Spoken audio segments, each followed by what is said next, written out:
The first thing the royal wolf pups destroyed was the wedding cake. The second was the lie keeping their father on the throne. Alpha King Lucian Valecrest stood beneath the silver arches of Moon Hall, while 600 guests waited for him to marry a woman he did not love. Snow pressed against the stained glass windows. Blue fire burned in iron braziers. Musicians held the final note of the wedding hymn, and every pack leader in Evershade watched Lucian's hand hover above the ceremonial vow chain.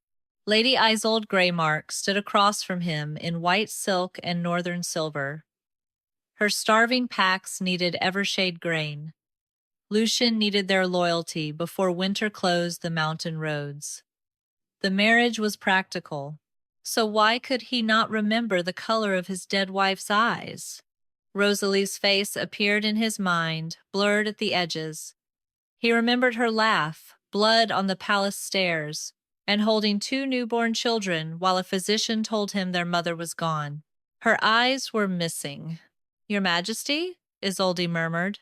Lucian closed his hand around the chain. "Continue." High Archivist Gideon Rook raised his silver-ringed hands. "Before the moon and every sworn pack, Alpha King Lucian Valecrest will bind." A crash sounded behind the western guests. A black wolf pup shot beneath a duchess's chair with white ribbon tangled around one leg. A smaller silver-gray pup followed, carrying a sugar rose between her teeth. Lucian shut his eyes. Finn. Ren. The pups leaped onto the wedding table. Finn snapped his teeth around the velvet cloth beneath the 6-tier cake. Ren planted all 4 paws against the lowest layer. "Do not." Finn pulled. The cake tilted. A northern ambassador threw himself backward. Isolde caught a silver platter before it struck her face. 3 tears collapsed over Gideon's ceremonial records. Ren emerged with frosting across her muzzle and a sugar crown over one ear. "This is not amusing," Gideon said. Finn shifted into a dark-haired 7-year-old boy on the table. "We are not trying to be amusing." Ren shifted beside him. "We are stopping the wedding." Whispers swept through the hall. Lucian stepped from the altar. "Come down!" Finn's left hand curled against his chest. He did that when he was afraid. Or was that Ren? Cold pressure tightened behind Lucian's eyes. Finn seized the ceremonial vow chain and jumped. It snapped from Lucian's hand, struck the floor, and wrapped around the base of the Moonbell Tower. 7 ancient bells hung above the altar. Gideon's face changed. "Stop him." 2 guards moved. Ren shifted back into wolf form and lunged at their boots. Finn pulled the chain. The tower groaned. 6 bells swung wildly. The 7th tore free, struck the altar, and rolled across the floor in a widening circle of silver light. It disappeared beneath a curtain hiding the servants and lesser attendants from the Alliance Council. Something moved behind the fabric. Gideon went pale. "Seize the children." Lucian's wolf surged. "No one seizes my children." The guards froze. Ren darted behind the curtain and returned gripping a young woman's gray skirt between her teeth. The woman resisted, one hand pressed to her throat, but Finn helped his sister drag her into the open. Lucian knew her face. Seren Holloway, 24, former assistant in the Royal Memory Archive, convicted of falsifying testimony against a crown official, sentenced 4 years ago to silence under a royal moon seal. He remembered reading the case. He did not remember signing the sentence. Seren stood beneath hundreds of staring eyes, slim and pale in a dark work dress dusted with copper. Chestnut hair had fallen from its pins. A thin silver mark circled her throat. The fallen bell rested against her boot. Finn lifted it. "You have to hold it." Seren shook her head. "Mother said you would know what to do," Ren whispered. Gideon descended from the altar. "That woman is forbidden from approaching the royal family." Seren looked at him. The seal tightened, and pain crossed her face. Finn pushed the bell into her hands. Every blue flame bent toward her. The bell rang once, though no one had struck it. Seren's body arched. A voice came from her throat. It was not hers. Lucian. His dead wife's voice broke the world open. Isolde stepped back. Gideon stopped moving. The twins stared at Seren as if their mother had entered the room. "If you finish those vows tonight," Queen Rosalie said through the silent Omega, "by sunrise you will no longer know our children." The bell went dark. Seren collapsed to one knee. Lucian looked at Finn and Ren. He knew their names and ages. But when Finn asked, "What song did Mother sing when Ren was afraid of thunder?" Lucian found only emptiness. Gideon recovered first. "Forbidden necromancy. The Omega manipulated the heirs and profaned the Queen's memory. Arrest her." Lucian descended the altar steps. "Lock every door." Iron bolts crashed into place. Seren raised her head. Silver mist streamed from Lucian's crown, crossed the floor, and curled around the black stone ring on Gideon's hand. Her eyes widened. She knew. Lucian stopped before her. "How long have you known someone was stealing my mind?" Seren opened her mouth. The moon seal flared white. Blood ran down her throat before a single word escaped. 4 weeks before the wedding, Seren Holloway was repairing a bell no one remembered. It lay open on her work table beneath the abandoned eastern tower, its silver shell split from crown to lip. Around her, shelves sagged beneath cracked chimes, tarnished clappers, and royal objects too damaged to display but too dangerous to discard. Copper filings glittered across Seren's dark blue dress. A kettle whispered on the stove. The workshop had once served the royal bell-keepers. Now it belonged to dust, mice, and an Omega the palace preferred not to see. Seren fitted a narrow strip of silver into the crack. The mark around her throat tightened, as it always did when she concentrated. 4 years had passed since the Moon Tribunal sealed her voice. The pain had faded to familiar pressure, but some mornings she still woke expecting to speak. A scratching sound came from the door. Seren looked up. The scratching stopped. A child whispered, "You push. You pushed yesterday. That was a different door." Seren opened it. Prince Finn fell forward, followed by Princess Ren and an avalanche of winter cloaks. Both 7-year-olds landed at Seren's feet.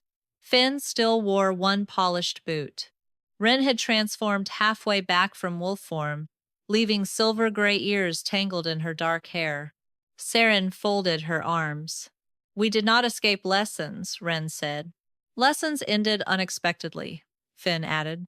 Seren took the chalkboard beside the door and wrote, "Your tutor is probably searching the palace. He should reflect on why arithmetic makes children flee," Ren said. Finn reached beneath his coat and placed a small moon bell on the table. The humor left Seren's face. The bell was no larger than an apple, dark with age and engraved with flowering branches. A faded white ribbon hung from its handle. "It belonged to Mother," Finn said. Ren climbed onto a stool. "It cries at night." Seren looked at her. "Not with tears. With feelings." Finn touched the rim. "Father says it is only metal settling in the cold, but he did not remember where it came from." Seren stopped before touching it. Objects retained impressions, grief, terror, love, betrayal pressed into metal or cloth when emotion became strong enough. Most echoes faded. A death echo never did. Seren wrote, "Why bring it to me?" Finn hesitated. His left hand closed against his chest. "Because Father forgot Ren's birthday." He looked at a paper before he gave her the present. Ren stared at the stove. "He called me Rosalie last week. Their mother's name." Seren had heard rumors that Alpha King Lucian was exhausted, that preparations for his political marriage consumed every hour. None of that explained forgetting his own child. She picked up the moon bell, Cold struck her palm. The workshop vanished. A woman gasped in darkness. Metal scraped across stone. Someone locked a door.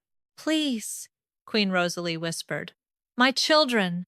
A man answered, calm and close. The king must never remember this. Seren knew that voice. Gideon Rook.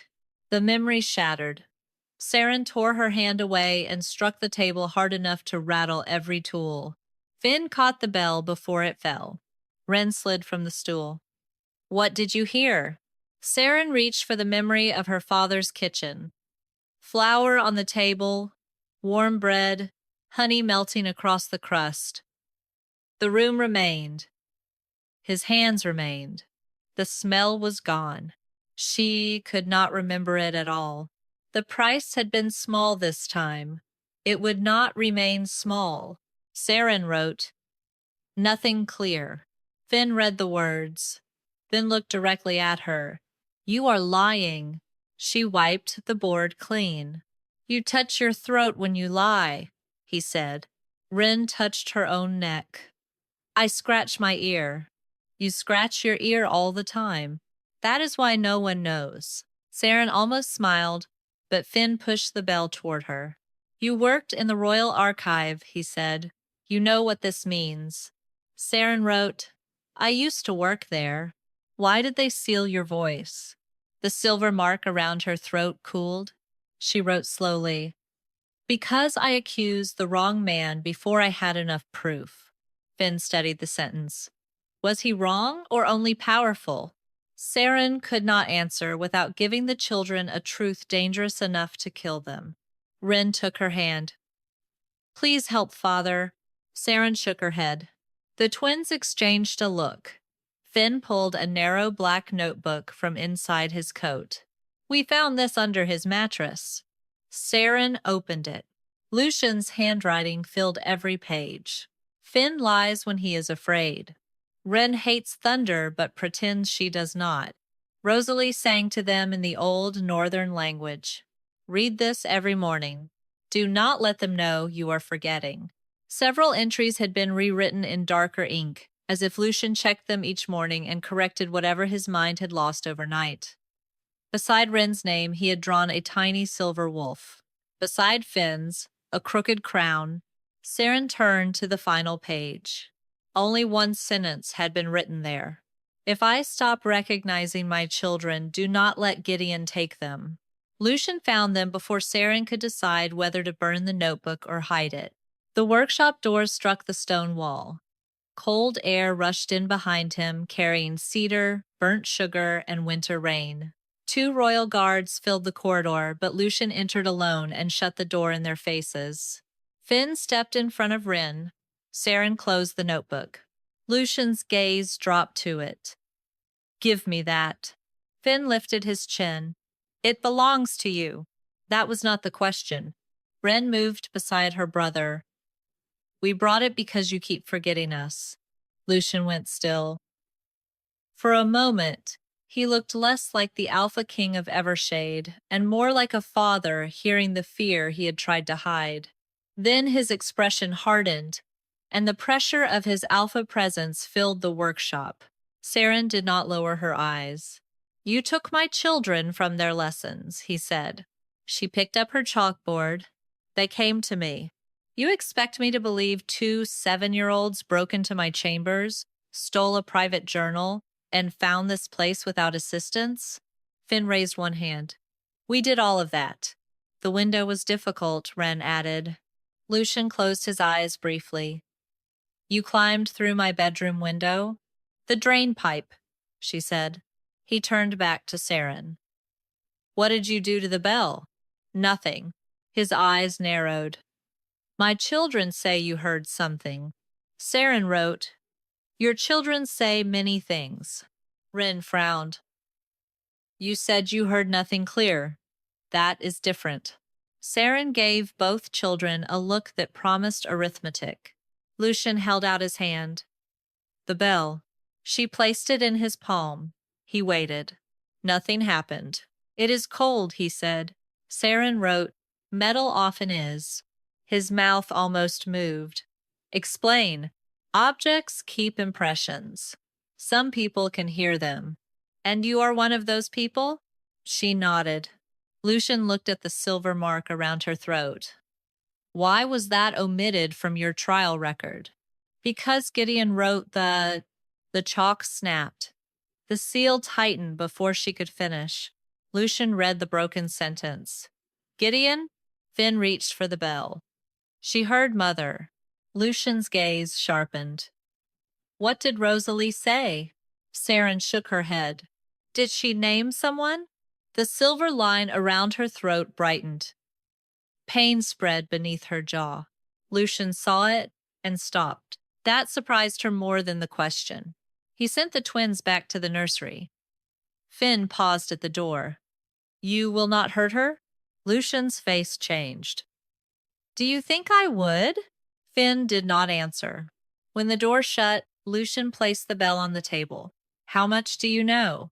Enough to know your memory loss is not natural. He did not deny it. How long? Seren wrote. 3 months since I noticed. Possibly longer. How much have you lost? Small things first. Council discussions, names, rooms. He looked away. Then Rosalie. Then the children. She pointed to the notebook. I write down what matters before it disappears. And Gideon knows? He oversees every royal physician and memory specialist in the palace. Seren stared at him. That is not proof, Lucian said. No, it is access. He paced once through the narrow room. The wedding is in 30 days.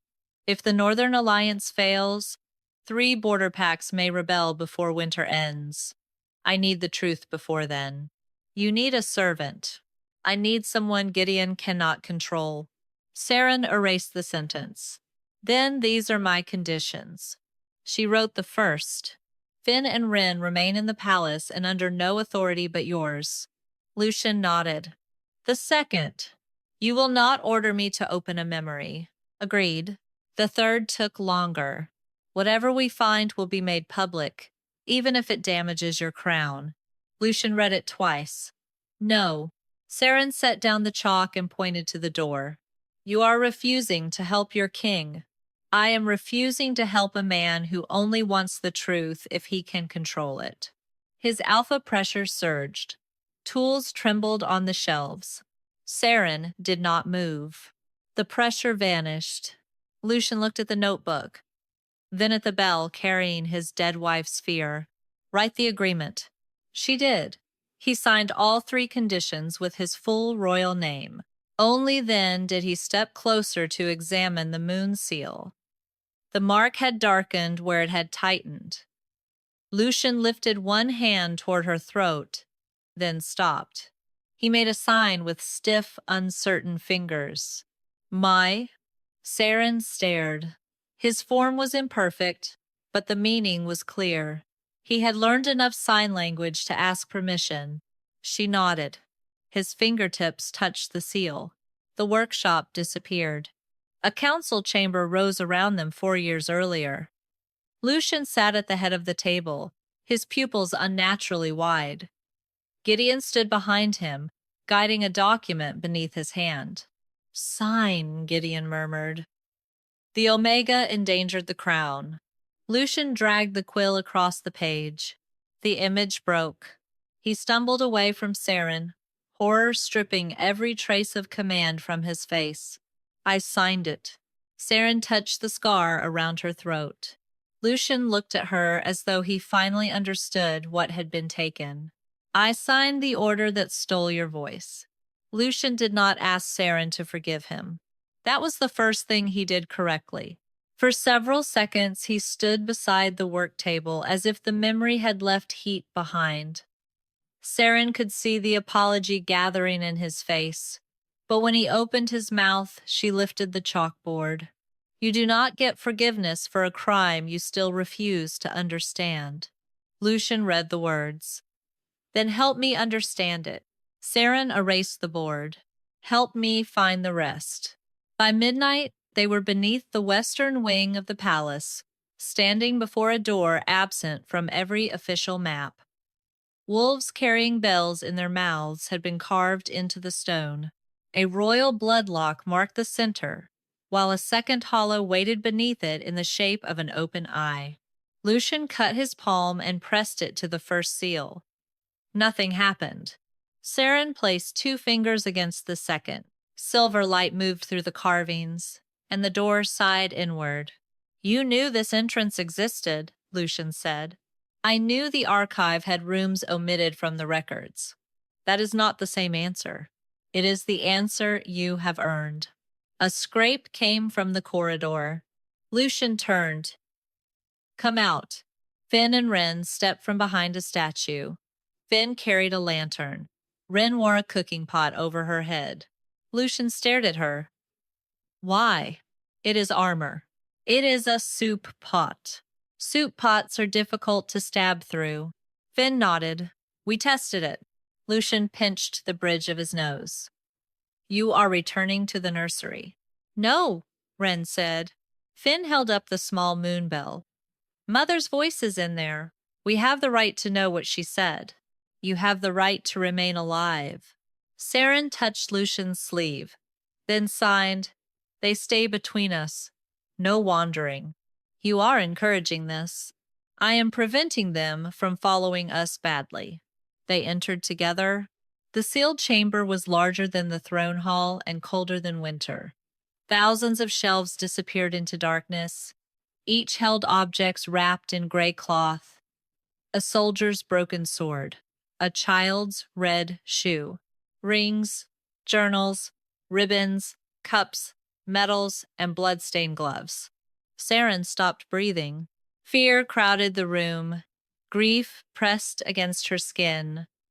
Fragments of stolen lives whispered from the shelves until the sound became unbearable. Lucian moved closer without touching her. She wrote, "These were not collected for preservation." Finn lifted his lantern toward a row of servant badges. Then why were they collected? Seren looked at the names scratched from the labels. Silence. Lucian understood. These people had memories removed. Not only people who threatened the crown, Seren wrote. People who threatened Gideon's version of it. A silver glint appeared beneath a torn veil on the highest shelf. Wren pointed. That was Mother's.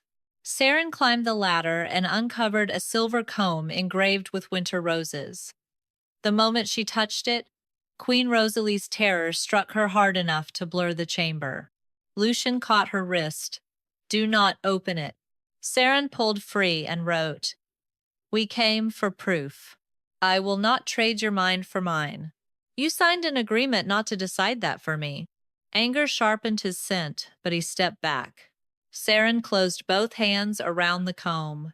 The chamber vanished. Queen Rosalie stood inside the royal nursery, breathless, one hand pressed over a bleeding cut at her temple. 7 moon bells lay across the table. "Lucian is being poisoned," she whispered.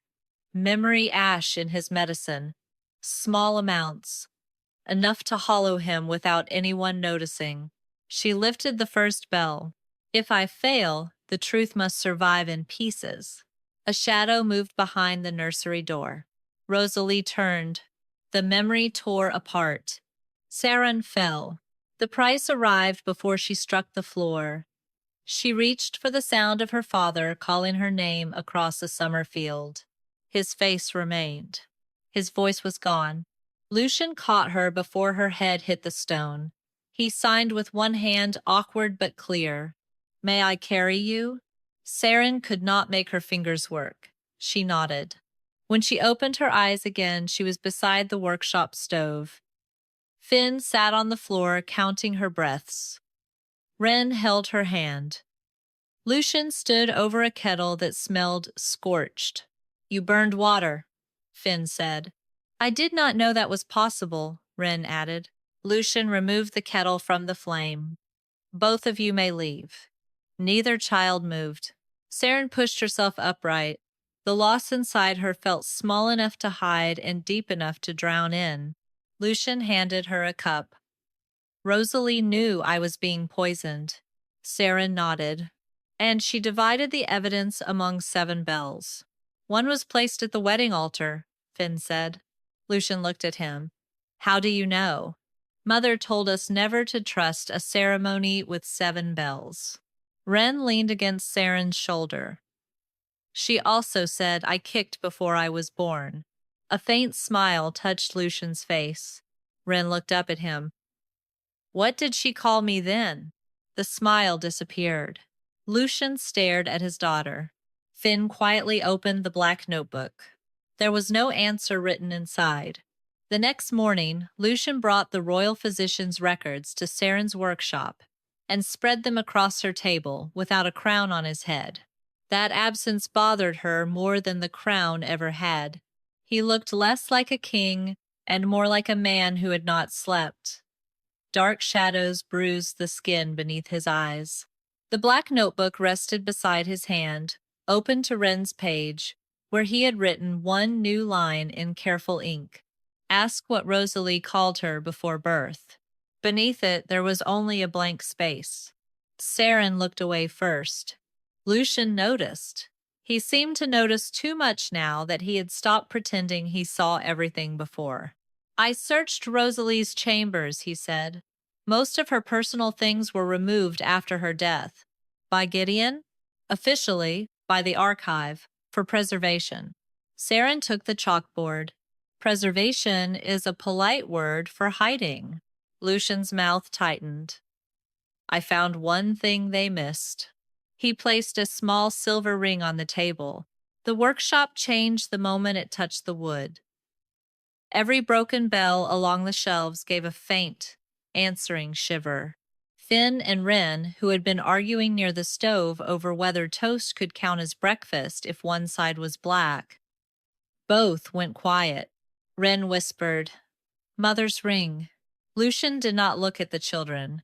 It was wedged beneath a loose stone behind her mirror. Seren did not touch it. A wedding ring held too much.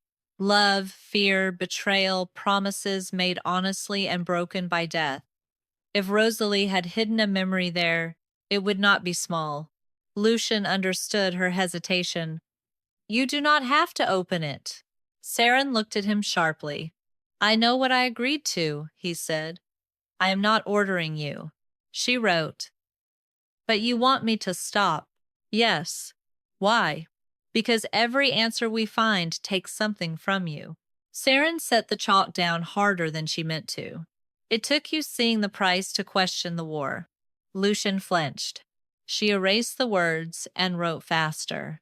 I lived 4 years without a voice. Your servants lost memories. Your children are afraid to ask what their father remembers. This was expensive before it hurt me. Finn looked down at his hands. Ren moved closer to Seren's chair. Lucian read the board once, then again. You are right. That stopped her anger more effectively than an argument would have. He continued quietly.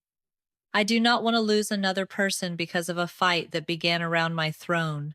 Seren looked at the ring. Not around your throne. Under it. His eyes lifted to hers. For a moment, the workshop held only the low crackle of the stove and the nervous clicking of Ren's fingernail against the table. Lucian pushed the ring toward Seren but did not let go. If you choose to open it, he said, I stay. Seren placed her fingers over his. The memory swallowed them both. Queen Rosalie stood in a corridor lit by stormlight. She wore the ring on a chain around her neck, not on her hand.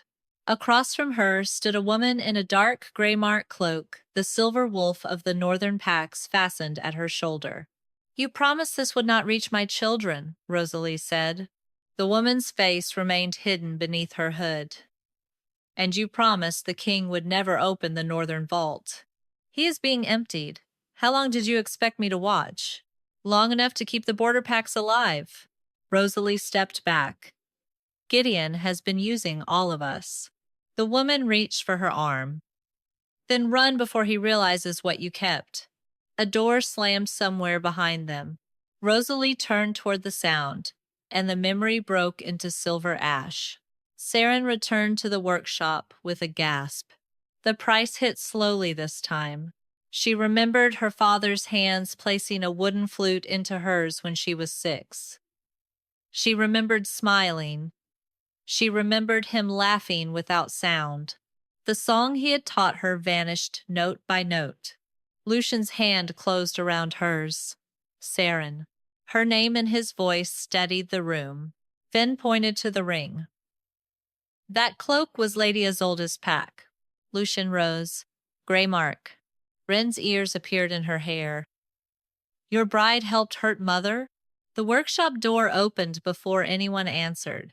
Lady Isolde Greymark stood in the threshold, pale hair braided over one shoulder and 2 guards behind her. She looked at the ring on the table, then at Seren's shaking hand. So it is true, Isolde said. The archive has been cutting pieces out of all of us. Lucian stepped in front of the children. Explain. My father died believing he had betrayed his own pack, Isolde said. Before his death, Gideon treated him for grief sickness. After that, he forgot entire council meetings, debts, letters he had written himself. Her gaze moved to Seren. I thought your conviction proved you were part of it. Seren wrote with unsteady fingers. And now? Now I think I was given a convenient villain. Lucian looked toward the corridor. Who else knows you came here? Isolde's silence was answer enough. Boots thundered above them. The guards at Isolde's back drew their swords, but not against Lucian. Against Seren. One held up a memory shard, bright and trembling. By order of the Moon Tribunal, he said, voice shaking.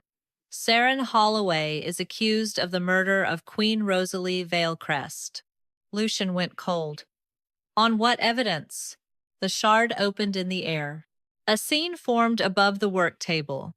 Rosalie's chamber, Rosalie's silver cup, and Seren's younger face standing beside it with a vial in her hand. Seren stared at the impossible image. Finn whispered, That is not real. But Lucian did not answer quickly enough. For one painful second, doubt crossed his face. The guard seized Seren before he found his voice. They took Seren to the Moon Tribunal in chains bright enough for the whole palace to see. By sunset, every corridor between the archive tower and the judgment hall had filled with servants, guards, foreign envoys, and noble families pretending not to stare. Seren walked with her hands bound in front of her and the moon seal burning around her throat. She kept her back straight. That was all she could still control. Lucian followed 3 steps behind her, not beside her. Seren did not look back, but she felt the distance like a hand closing around her ribs. The tribunal chamber had been built for truth and perfected for intimidation. 12 silver chairs curved around a black marble floor. Above them hung hundreds of moonbells, each one silent. High Archivist Gideon Rook stood at the center of the hall with his hands folded over his black stone ring. He looked almost sad. That was the part Seren hated most. Seren Holloway, Gideon said, his voice carrying to every corner of the room. You stand accused of forbidden memory manipulation, treason against the crown, corruption of royal heirs, and the murder of Queen Rosalie Valecrest. A murmur moved through the crowd. Finn and Ren stood near the back with their nursemaid, both pale and furious. Lady Isolde stood on the opposite side of the chamber, her expression carved from ice. Lucian stepped forward. The evidence is corrupted. Gideon bowed his head slightly. Then His Majesty will surely welcome a lawful review. A silver shard was placed in the air. The false memory opened again. Rosalie's chamber, the cup, Seren's younger face, the vial. Seren stared at the image until her eyes hurt. The girl in the memory looked like her, but moved wrong. Too smooth, too calm. Seren remembered that night. She had been in the lower archive, copying witness records until dawn. She had never entered the Queen's chamber. She reached for the chalkboard they had allowed her to carry. The memory is false. Gideon glanced at it. Convenient. Seren wrote again. Ask where the vial came from. The board cracked down the center before she finished the last word. The moon seal flashed, tightening until spots of white broke across her vision. Lucian moved. Enough. A tribunal elder raised one hand. Your Majesty, if you interfere, the Northern Pax may claim this court has been compromised by your private attachment to the accused. Private attachment. Seren lowered her head before anyone could see the words land. Gideon turned toward Lucian with careful sympathy. No one questions your grief. You have lost much. But this woman has had access to your children, to forbidden bells, and possibly to your Majesty's own mind. If the king himself has suffered memory distortion, then his defense of her cannot be treated as impartial. The room shifted. There it was. The trap beneath the trial. If Lucian admitted the truth, every pack would know their Alpha King was losing his mind. The wedding alliance would shatter. The council would move to take Finn and Ren into protective custody. Gideon would offer himself as regent before the night ended. Lucian looked at Seren. She saw him calculate the kingdom, the border pacts, the children, the crown. Then he said, "The accused will remain under guard while further evidence is examined. Not innocent. Not release her. Not I stand with her. Just more time." Seren felt something inside her go very quiet. Lucian's jaw tightened as if he knew exactly what he had done. Gideon gave another sorrowful nod. "Wise, Your Majesty." The tribunal guards took Seren by the arms. Lucian caught her before they led her away. "I will fix this." She looked at him, then at the chalkboard hanging broken from her bound hands. With one jagged half, she wrote across the remaining surface. "You trusted me in the dark." Her fingers shook as she added the rest. Not where anyone could see. Lucian's face changed. She let the guards pull her away. They locked her in a chamber beneath the tribunal hall, where old verdicts were carved into the walls and every bell above her head had been muted. Hours passed. At some point, Lucian came to the door, but she did not rise from the stone bench. "I delayed the sentence," he said through the bars. Seren closed her eyes. "I could not expose the memory loss. Not yet. If Gideon takes the children through the council, I may not be able to get them back." She opened her eyes and wrote on a slate the guard had given her. "Then you chose the crown's safety over my life." Lucian gripped the bars. "No, I chose time." Time for whom? He had no answer.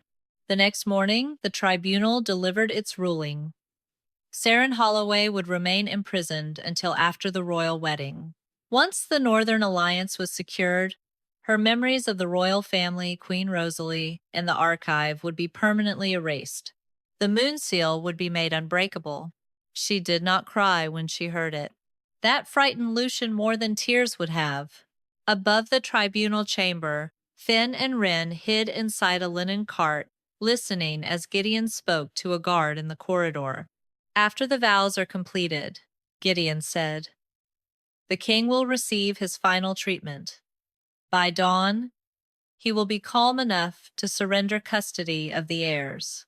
Ren covered her mouth. Finn's face went white. When the footsteps faded, Ren whispered, "We have to tell father." Finn shook his head.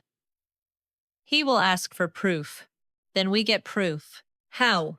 Ren's silver-gray eyes turned toward the distant bells being polished for the wedding. "Mother hid the truth in 7 moon bells." Finn swallowed. "What happens if we break all 7? Ren's ears appeared through her hair. "Either Mother tells the truth," Finn said slowly, "or we destroy Father's wedding for nothing." Ren gave the first real smile she had worn in days. "Then we should make it memorable."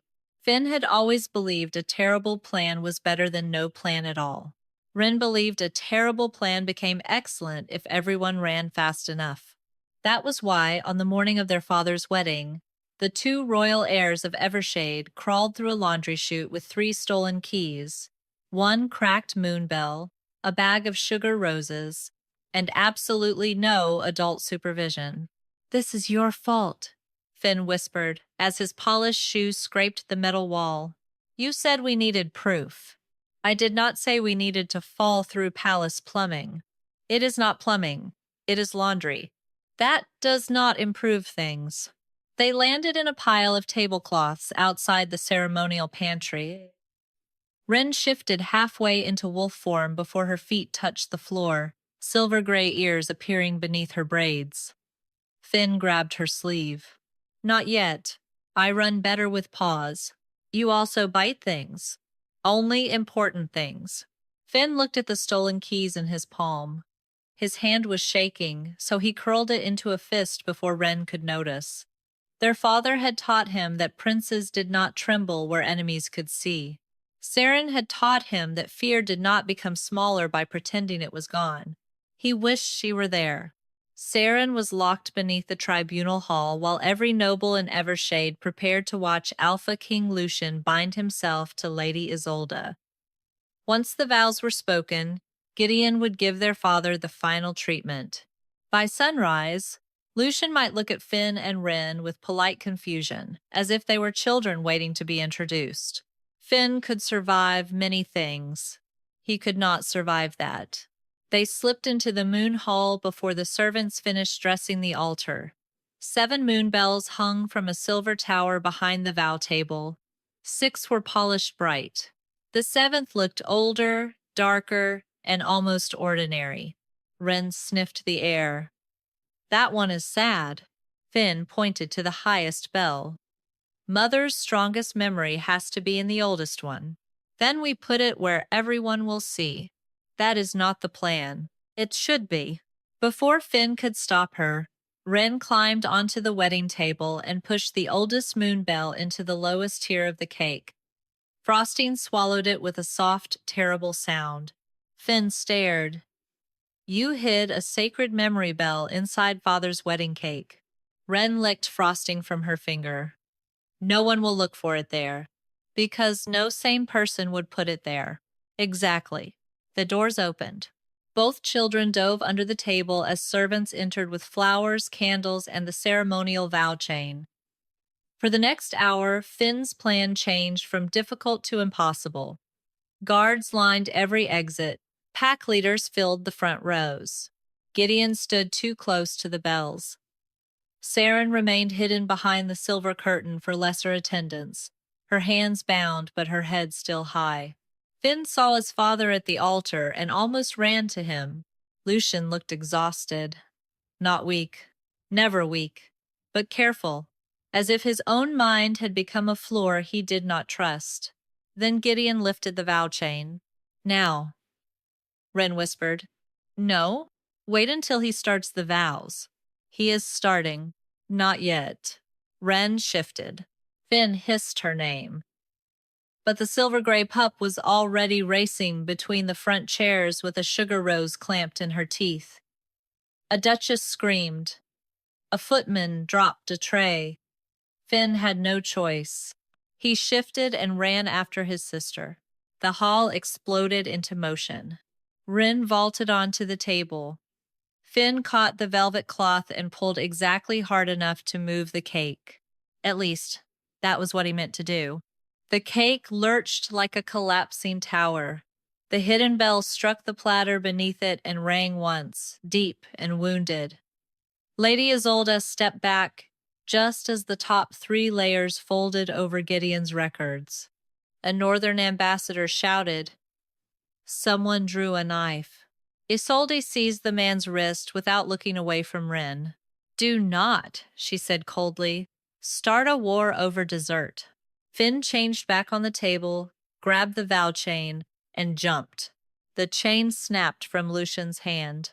For one beautiful second, the 7 bells sang together. Then the tower fell. The oldest bell rolled beneath the silver curtain and stopped at Seren's feet. Wren dragged her into the open. Finn placed the bell in her hands. The moon seal around Seren's throat burned white, and their mother's voice filled Moon Hall. "Lucian, if you finish those vows tonight, by sunrise you will no longer know our children. The sound of Queen Rosalie's voice did what the ruined cake, fallen bells, and wolf pups could not. It made the entire kingdom listen. Gideon recovered quickly. He always did. Forbidden necromancy. Arrest the Omega. Lucian ordered the doors locked instead. Finn felt hope rise so sharply it hurt. Seren looked across the floor. Silver mist streamed from Lucian's crown toward Gideon's black stone ring. Her eyes widened, and Finn knew she had found something even worse than they had feared. Gideon saw it too. "You are being manipulated, Your Majesty," he said, turning toward the court. "The accused has already corrupted the heirs. Now she uses a dead woman's voice to exploit your grief." Lucian's eyes flashed gold. "Choose your next words carefully." "I choose the truth." Gideon lifted his ring. "If the king's mind has truly been touched, then let him prove he remains sound. Let him name his children before this court. Let him remember the day they were born." The room tightened. Finn's stomach dropped. Lucian looked at him first. "Prince Finley Roshan Valecrest, born before dawn during the first winter storm." Finn exhaled. Lucian turned to Ren. His face went blank. Only for a moment. Only long enough to destroy her. Ren's ears lowered. She clutched frosting-stained hands against her dress, trying not to cry in front of the nobles. Lucian reached inside his coat. When he drew out the black notebook, whispers spread through Moon Hall, like fire through dry grass. He opened to Ren's page. "Princess Renna, Rosalie Valecrest, born 7 minutes after Finn, hates thunder, pretends not to, silver wolf, brave when she should not have to be." His voice broke on the last line. Ren started crying then. Not loudly. That made it worse. Lucian closed the notebook. No one moved. Then Alpha King Lucian Valecrest removed the silver crown from his head and placed it on the floor between himself and the tribunal elders. Gideon's expression faltered for the first time. Lucian turned to the moon court, his voice low and steady. "The Omega is not the one who should be standing trial." He looked at Seren, then at his children, then at the crown he had chosen too many times before. "I am." For the first time in 12 generations, the crown of Evershade lay on the floor. No one reached for it. Lucian stood above the silver circlet with his hands empty, while the ruined wedding hall stared back at him in shock. Frosting dripped from Gideon's records. Moonbells lay scattered across the marble. Seren remained near the falling curtain, one hand pressed to the bleeding seal around her throat. Finn and Ren stood behind Lady Isolde, both pale, both silent, both watching their father as if afraid he might change his mind. He did not. "Summon the Moon Tribunal," Lucian said. "Here, now." Gideon's calm returned in a careful mask. "Your Majesty, this is not the proper setting for a trial." "No," Lucian said. "It is the first honest setting we have had." A ripple moved through the nobles. One of the Southern Alphas stepped forward. "Are we to understand that the king is accusing himself of misconduct?" Lucian looked at Seren before answering. "I am accusing myself of allowing a kingdom to call silence justice because it was convenient to me." The words struck the hall harder than any command. Gideon's fingers closed around his ring. "This is grief speaking." "This is memory speaking," Lucian replied. "What remains of it?" The tribunal elders entered through the eastern doors in silver robes, their faces tight with alarm. They had expected a royal wedding. Instead, they found the king uncrowned, the heirs covered in frosting, the bride standing with a knife taken from an ambassador's hand, and an Omega in chains at the center of it all. Lucian turned to them. "I place myself under Moon Truth trial." The eldest tribunal judge went still. "Your Majesty, no crowned Alpha has done so since." "I am not crowned at the moment." His gaze dropped to the circlet on the floor. No one laughed. Lucian drew the black notebook from his coat and held it up for every guest to see. For months I have been losing memories. Names, meetings, pieces of my dead wife, pieces of my children. I wrote them down so Finn and Wren would not know how much of their father was disappearing. Wren wiped her face with her sleeve. Isolde quietly handed her a clean handkerchief. Lucian continued. 4 years ago, Seren Holloway was sentenced to silence by a royal moon seal. My signature authorized it. I do not remember giving that order. I do remember benefiting from it because her silence kept my court comfortable. Seren's fingers tightened around her broken chalkboard. Gideon stepped forward. This confession proves exactly why the king's judgment is compromised. He is not fit to weigh evidence involving memory magic. No, Lucian said. I am not fit to weigh it alone. He turned to the gathered pack leaders. Until this trial is complete, executive authority over royal evidence will pass to a neutral council of 3. 1 northern representative, 1 southern representative, and 1 tribunal elder chosen by public vote in this hall. The nobles erupted. Gideon's mask cracked. You cannot hand royal authority to a mob. I am handing it away from myself. That silenced them. Lady Isolde stepped beside Lucian. Greymark will serve as northern witness, not as bride. A hard murmur spread across the hall. Isolde lifted her chin. My father's memories were altered before his death. Gideon Rook treated him. He died, believing he had betrayed his people. And I have reason to believe that guilt was planted. Gideon looked at her with cold disappointment. Your grief makes you reckless. No, Isolde said. It makes me late. Finn stepped forward before anyone could stop him. We broke the bells. Wren raised one hand. And the cake. Finn nodded. Mostly the bells.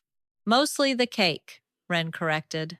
A few guards lowered their eyes to hide smiles, but Finn's voice did not shake this time. Seren did not make us do it. We did it because we heard you say father would get a final treatment after the vows. The hall turned toward Gideon. He spread his hands. Children misunderstand adult matters. Wren's face hardened. Adults keep saying that right before they lie. Lucian looked at the tribunal elders. Remove Seren's seal. Gideon snapped. Forbidden. The eldest judge hesitated. The seal was placed by royal sentence. A sentence I signed while drugged or manipulated. Your Majesty. Lucian's wolf rose in his eyes, but his voice stayed controlled. Remove it enough for her to present evidence. If the law cannot survive the voice of an Omega, then it was never law. For the first time, Seren looked at him without anger. Not forgiveness. Not yet. But something in her face opened enough to hurt. The tribunal elder approached with a silver key. When it touched Seren's throat, the moon seal flared. She gripped the edge of the table beside her but made no sound. The silver line split at the center, loosening just enough for air to enter where pain had lived. Seren opened her mouth. Only a broken whisper came out. Bell. Finn ran to retrieve the oldest moon bell from beneath the altar. Seren took it with shaking hands and placed it on the black marble floor. The hall darkened. Queen Rosalie appeared in silver light, not whole, not living, but unmistakable. She stood in the royal nursery with blood at her temple and terror in her eyes. Gideon has been taking memories from servants, witnesses, and border leaders, Rosalie's echo said. Lucian is next. If I die tonight, find the vault beneath the archive. Find the ring that holds the image convulsed. Every blue flame in Moon Hall went out. Darkness slammed down. Wren screamed. Lucian moved by instinct, catching Finn with one arm, reaching for Wren with the other. His hand closed on empty air. Silver light flashed at the western door. Gideon stood there with Wren trapped against him. his black ring glowing against her temple. Lucian's bones shifted beneath his skin. Rage tore through his control so hard the marble cracked under his boots. Let her go. Gideon smiled. Your memories or hers, your majesty. Choose quickly. Then he vanished into the hidden stair beneath Moon Hall, taking Ren with him. Lucian dropped to one knee, fighting the wolf that wanted blood. His claws broke through his fingertips. Finn grabbed his sleeve, terrified.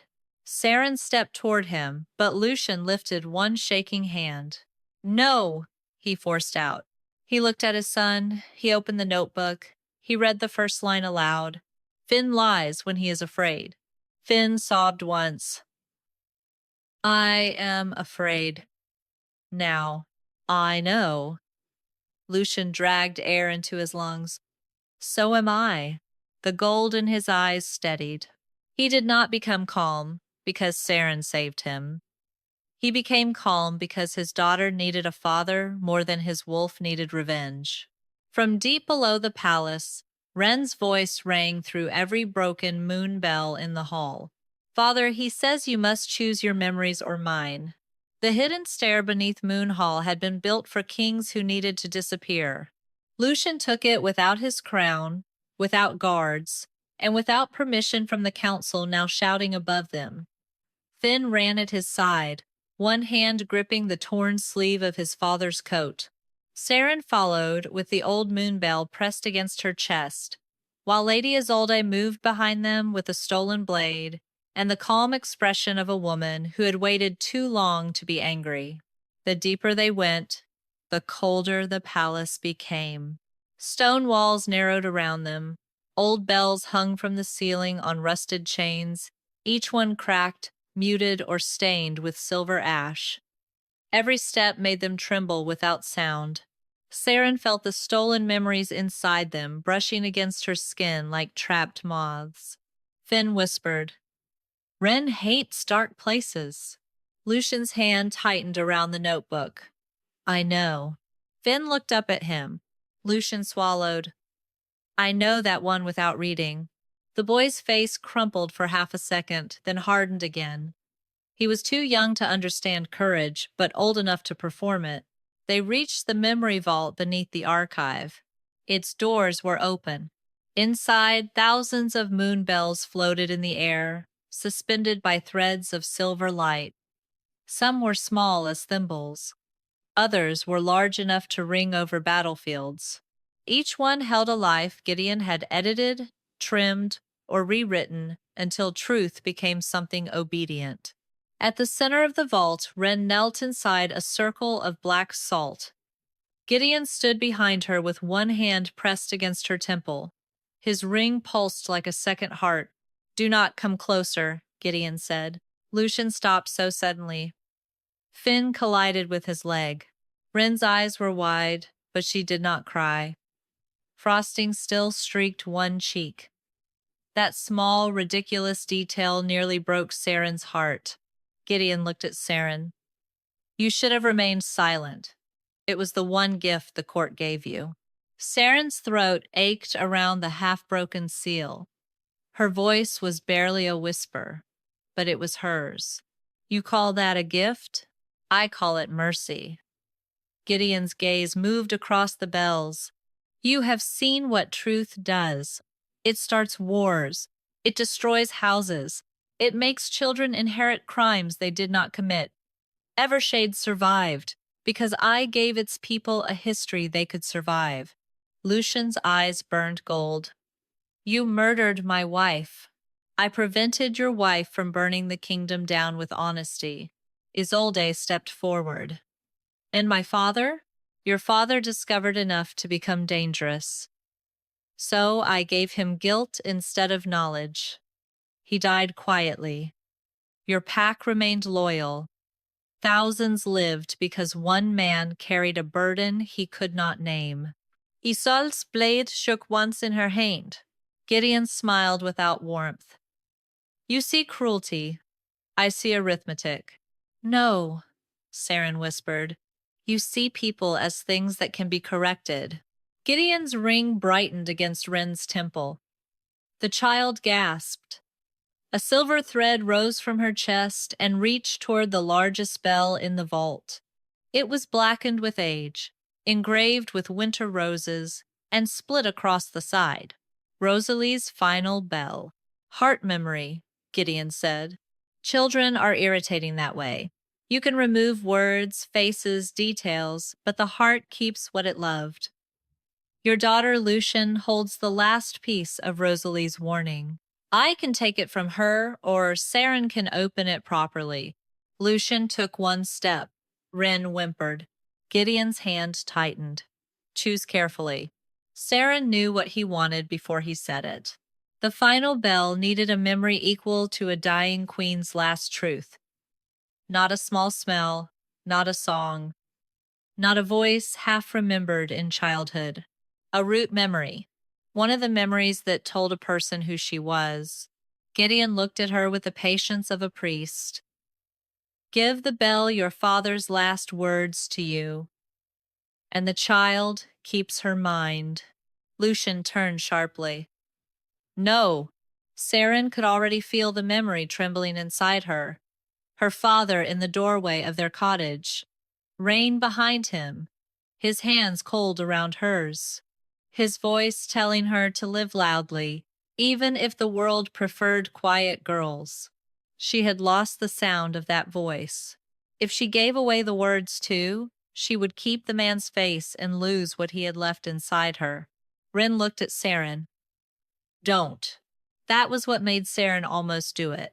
She had spent most of her life paying prices so others could remain whole. It felt familiar enough to be mistaken for purpose. Lucian stepped between her and the bell. Not commanding. Shielding. You do not have to disappear so the rest of us can remain whole, he said. Seren looked at him. For once, he did not look like a king trying to save his kingdom.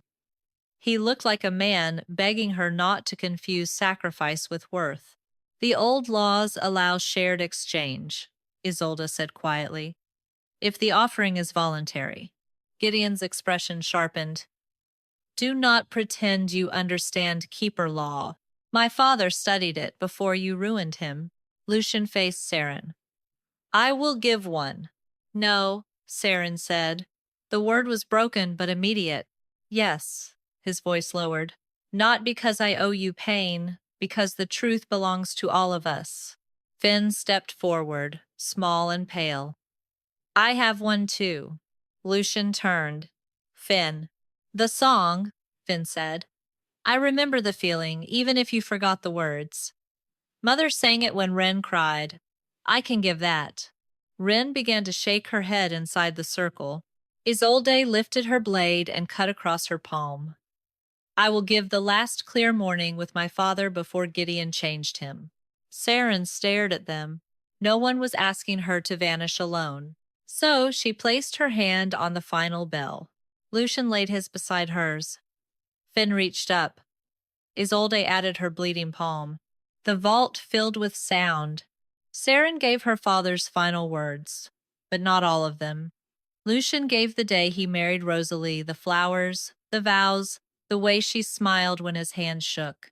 Finn gave the lullaby that had made him feel safe. Isolde gave her father laughing in northern sunlight before guilt turned him into a ghost. The bell opened.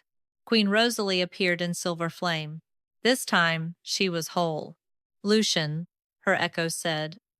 If you are hearing this, then Gideon failed to erase everyone. Lucian's face broke. Rosalie turned toward the vault as if she could see every stolen bell. Gideon Rook murdered me because I found what he had done. Servants, witnesses, border leaders, widows, children. He did not protect the kingdom. He trained it to survive without consent. The bells began to ring. Ane bi ane. Seren Holloway found the first proof 4 years ago, Rosalie continued. The moon's seal was placed to silence her. Lucian signed the order while drugged with memory ash. He tried to save me that night.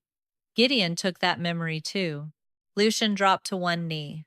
A memory slammed back into him. Rosalie on the nursery floor, blood on his hands, Gideon behind him. Lucian roaring for help, Rosalie pressing the first bell into his palm and whispering, "Find the girl who hears what the dead cannot say." Then darkness, then nothing. Until now, Gideon snarled and drove his ring toward the blackened bell. Enough. Lucian shifted. The wolf rose from him in a wave of shadow and gold, tearing through his human shape but not through his mind. The great black wolf landed between Gideon and the children, teeth bared, eyes clear. Seren did not tame him. She did not save him. She simply stood beside him and said his name.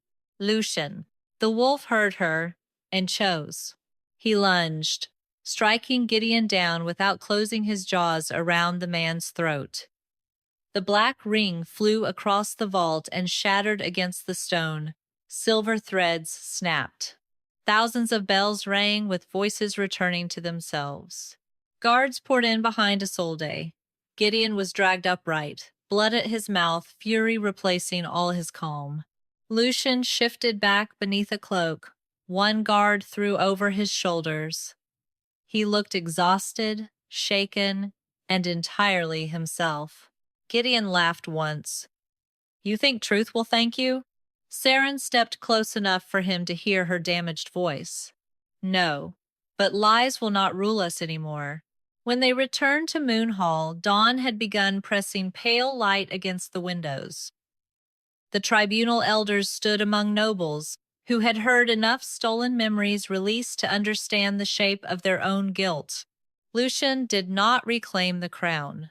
He stood before Seren instead. Seren Holloway's conviction is void. Her property and rank are restored. The memory archive will be dissolved and rebuilt under independent law, led by those it once tried to erase. He looked at the court. Her safety, authority, and future will not depend on whether she accepts anything from me. Then he turned back to her. Softer now. "What do you want?" Seren could have asked for justice, distance, power, silence, or revenge. What came out was smaller and harder. Time. Lucian bowed his head. All of it. Later, as Seren left the hall alone, she heard him kneel beside Finn and Wren. "She does not owe us a home," he told them, voice rough but steady, "simply because she helped save ours." Seren kept walking, but for the first time in 4 years, the door behind her did not feel like a cage closing. It felt like a choice waiting to be made. 3 weeks after the wedding that never became a wedding, Seren Holloway stood in the center of the old memory archive and listened to 1,000 bells learn how to tell the truth. The vault had been opened to daylight.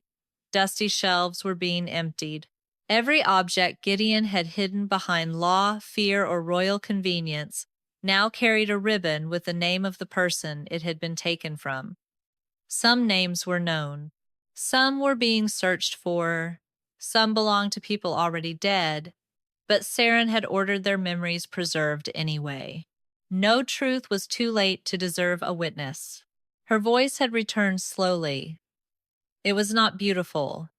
It rasped when she spoke too long, broke when she was tired, and vanished completely if she pushed it past pain. The healers promised time would strengthen it. Seren believed them on good days. On bad days, she used chalk. The new independent memory court was not elegant yet. Its desks were mismatched. Its clerks argued over filing systems. Half the Southern Pack leaders distrusted it, and 3 Northern families had already sent letters demanding their ancestors' crimes remain sealed for the sake of dignity. Seren had written the same answer to each one. Dignity cannot be built out of stolen silence. She kept a copy of the line pinned above her desk. Lady Isolde left Evershade with a grain treaty, not a husband. Before departing, she came to the archive wearing a traveling cloak and no jewels. "My people will eat because you ruined my wedding," Isolde said. Seren looked up from a stack of testimony papers. "You are welcome." Isolde's mouth curved. "I am trying to decide whether I like you." "You do. That is what concerns me." They parted almost as friends, which seemed more honest than pretending they had ever been enemies. Lucian did not ask Seren to move into the palace. He did not ask about the mate bond. He did not ask whether time had changed her answer. Instead, he sent carpenters to repair the workshop roof, approved funding for the memory court without inserting himself into its authority, and appeared twice a week with Finn and Wren because the children claimed the archive mice missed them. Seren suspected the mice had not been consulted. Lucian also continued learning sign language even after her voice returned. His fingers were still too formal, as if every gesture had been trained by a military instructor, but he practiced. Sometimes he signed when he could have spoken, simply to prove he remembered that words were not the only way to be heard. That made it harder not to love him. One evening, Seren returned to the Moonbell workshop after a full day of witness hearings and found the door open. Golden lanterns glowed between the shelves. The stove had been lit. A plate of pear biscuits sat on the table, slightly burned on one side and suspiciously untouched. Lucian stood at her workbench with his sleeves rolled to his forearms, attempting to repair a ceremonial bell. The clapper had been attached outside the bell. Finn stood beside him, deeply concerned. Wren sat on the table eating one of the least burned biscuits. "That is not where the inside part goes," Finn said. Lucian examined the bell. "It is a defensive design. It cannot ring. It can intimidate." Wren nodded. "I feel intimidated." Seren leaned against the doorway, and for the first time in weeks, laughter rose without warning. It slipped out rough at the edges, imperfect and bright. Lucian turned. He did not look startled by the sound. He did not look relieved, as if her joy had fixed something broken inside him. He only smiled, slow and helpless, like a man grateful to be allowed in the room where it happened. That was when Seren understood the difference. He no longer needed her to heal him in order to love her. Finn nudged Wren. "We should leave." Wren frowned. "Why?" "Because Father is making the face." "What face?" "The one from the notebook." Lucian looked sharply at his son. "There is no face in the notebook." "There should be." The twins ran before he could answer, slamming the door behind them with unnecessary drama. Seren crossed the workshop and picked up the broken bell.